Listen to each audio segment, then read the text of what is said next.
Big up heaps. Listen, man, we're back in the building again. And today we are going to be asking the question, what next?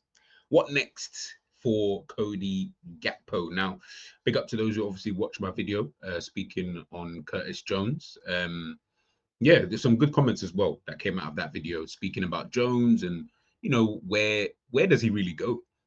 Kind of thing. And again, if you haven't watched that video, it'll be link somewhere in this video or at the end of this Cody Gakpo video. So make sure you just go and check that out, man, and leave your thoughts in the comment section. I really want to know where people's heads are at, in regards to Curtis Jones. But as I said before, today we are going to be talking about Cody Gakpo, man.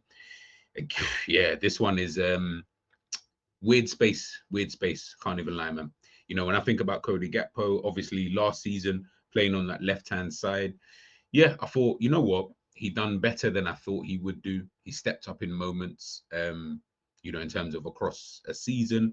Didn't start off the season, of course. Obviously, Luis Diaz was, starting off there. So it was that kind of question. Obviously, you got two left wingers. Who's going to play? Who deserves to play? I do think at times, yes, and managers are going to do that. So I'm not even going to get on to Slot, so to speak. But at times, I felt Diaz should have played instead of Gakpo, and Gakpo should have played instead of Diaz at times. But listen, managers are going to get that wrong every now and again. They're only human at the end of the day. But yeah, I think with Cody Gakpo, man, honestly, I don't know. Like, this one really is for you guys to let me know in the comment section. Like, how do you generally feel about him, as a player? Because I think, ever since he kind of like come in, right? Obviously came in midway through that 22-23 season. Obviously got 2020 in terms of goals and assists for mainly, obviously, for PSV. He was a star player, obviously, over there at PSV. He was doing his thing, playing off that left-hand side, could play through the middle, obviously Netherlands international as well. So Virgil van Dijk and that. So yeah, when we were looking at someone like Cody Gakpo at the time, I think especially when he came in, I felt sorry for him a little bit because I did think to myself, remember when we signed him, we were all thinking we're going to sign a central midfielder because that was the area of the pitch that, it was very obvious that was the area of the pitch that we needed to upgrade upon. And we didn't get that. We ended up getting Cody Gakpo, and you were like, oh, so you signed another attacker. Now we know Liverpool are very opportunistic. So of course, it is one of those. It's like, well, we are an opportunistic type of team, type of club. That's how we do quite a bit of our business. If we see a good deal, we'll try and get in on those kind of deals. Look at the Chiesa deal, right? So that's quite evident. But yeah, so when he obviously first come in, I'll be honest, it was like, bruv, why are you here? Do you know what I mean? Like, it generally was like, unless you were like, obviously, you're not of the level of like Kylian Mbappe and all these other guys. Unless you was at that level and we just got you in, and it's like, you know what, fuck it, we can. I felt like it could have been an easier transition. And obviously Firmino was still there. Klopp was confused. He didn't know, are you playing him as that Firmino type of player? Are you playing him as just, an out-and-out winger? Like, are you going to try and use him differently? Bro, it seemed like it was so confusing when he first come in. It seemed like we didn't actually have a plan for him. Like, he was, oh, okay, all right, so we've got this other player now. He can do this, he can do that, yada, yada, yada. We're just, trying to fit him in any way possible, right? And that's how I kind of felt with Cody Gakpo when he obviously first come in that, obviously that second, his first full season, the 23-24. Yeah, I mean, again, it's like, yeah, I mean, decent numbers. Like, the numbers are not bad. Like, I definitely won't look at that and think, oh, that's dead. 16 goals, 7 assists. Yeah, that's decent. That's decent. 53 games. Do you know what I mean? On top of that, he was playing in all of these positions, centre forward, left wing, right wing, playing centre midfield, a couple of the games as well. So yeah, he was being shafted around so much so where you just kind of looked at it and thought, again, this goes back to not really having a plan for someone like Cody Gakpo, because it didn't seem like that was a signing that probably should have been made at the time. Obviously, hindsight and all these other kind of things, right? Last season is where he took his output got better. 18 goals now with obviously 7 assists, and you're looking at it thinking, all right, doesn't start that many games in the Premier League. I mean, 35 appearances in the Prem, 23 starts. The rest were obviously substitute appearances, but across all competitions, I don't know exactly how many games he actually started. And as I mentioned before, with Luis Diaz starting off the season, and Luis Diaz then obviously moving to the middle then that would have given, Gakpo more of the opportunity to be able to, start some games and things like that. He obviously started to tailor off towards the back end of the season. So I was a little bit like, all right, cool. But again, if we're just going purely based on the numbers and stuff like that, then yeah, I'm looking at it thinking 18 goals, 7 assists. Those are decent. Like I'm not gonna say any different in regards to that. It's not really the numbers though. I just feel like, like I look at his game as an example and I just think to myself, yeah, I don't really feel like your game's gotten any. I don't really feel like it's gotten any better, so to speak. Like I feel like this is kind of the best that you can do. If I'm being super honest with you, like this is Cody Gakpo, right? This is what we're going to kind of get. And I think right now, I feel like he's kind of lucky because everybody's so focused on Luis Diaz, right? We're focused on, whether or not Diaz is going to stay and all these other kind of things. So with that in mind, obviously you then look at it and you think to yourself, well, if all the focus is on this one winger, right?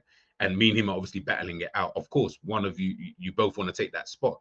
This might be my time to just kind of, whether I have a word with the manager, whether I, just through performances and things like that, whatever it may be, this is now kind of my time to kind of push forward. And I feel like that's where we're kind of at with someone like Cody Gakpo. Hence why I said before, I wouldn't be so bothered as to if either one of them left. You can keep one, but either one of them left and you got in someone else. I just don't really feel like they are, like I said, they contributed last season. I'm not going to sit here and say that neither Cody Gakpo or Luis Diaz contributed. But you're just like, I can only really speak for myself, right? Because I don't know how everybody else kind of feels. But you're just like, man, I'm bored of seeing the same things like over and over again. And I think like when I watch Liverpool and I watch Cody Gakpo and Luis Diaz in particular, I'm like, yeah, it's kind of boring now what you guys are gonna do. And it's not like you're doing it to this like elite maximum level either. Like you're doing it to like some kind of average, decent, okay, like okay-ish kind of level, but it's not consistent. You're both very inconsistent players. You may be able to gain that level of consistency in the future. I don't know, but right now you're both players who are quite inconsistent. Will go through droughts, quite big droughts, within a season. Yes, I'm just like, yeah, I don't know, man. I'm not really like I'm just bored of it. But again, that's just my own personal preference. Like I'm just genuinely bored of watching Cody Gakpo, and he's not really someone who's gonna beat his man in that kind of way. He's gonna obviously try and cut in, shoot, or look for that back post, Mo Salah all the time. It's quite one-dimensional when I think about it. I'm like, yeah, like I, obviously, like I said, you're in a lucky space because Luis Diaz is making up too much noise right now. So you can easily now just come in, put in some good performances at the beginning of the season, regardless of whether, even if we do sign another winger, unless it's like Rodrigo or something, then if we don't do that and we maybe sign a different type of winger, maybe a younger player or something like that, like someone with less experience, that's your opportunity. Whereas right now, I feel like if Diaz was to stay and Gakpo was to stay, feel like Diaz might just have the edge. Do you know what I mean? I feel like Liverpool would be stronger with Diaz in the team as opposed to having, Cody Gakpo, on that left-hand side. So yeah, it's just this is now the time for Cody Gakpo to, can we take it to the next level? Is there another level first and foremost? Because again, not every single player has that kind of level. I get that. But is there another level? Is there a space where we can now say, yo, okay, this is where I'm at right now. Do you know what I mean? Like this is what I'm trying. This is what I'm about. This is the level that I'm now hitting, and now this is what I can do moving forward. Then yeah, cool. I think more people will start being a bit more receptive to someone like Cody Gakpo in terms of what he can bring. I think maybe even if Bunny, even if it's a case of I don't really like your kind of style of football, that's fine. But now you need to make sure that you're doing that kind of football to the maximum. I'm not really a big fan of Salah's type of football, but you see when you do it at that kind of level, yeah, that's calm. Do you get what I'm trying to say? Like that's absolutely fine. Haaland, this game saying that's not really like my style, but when I respect people who, and I rate people quite highly who, if your style is not my style, but you do your style to like this elite level, bro, I can only rate it at that point. Yes, I've still got the personal preferences, but you can only rate it at that point, right?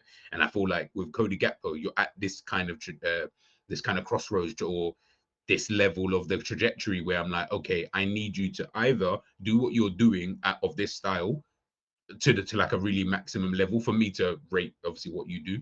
If not, then it's just like, okay, you do your thing.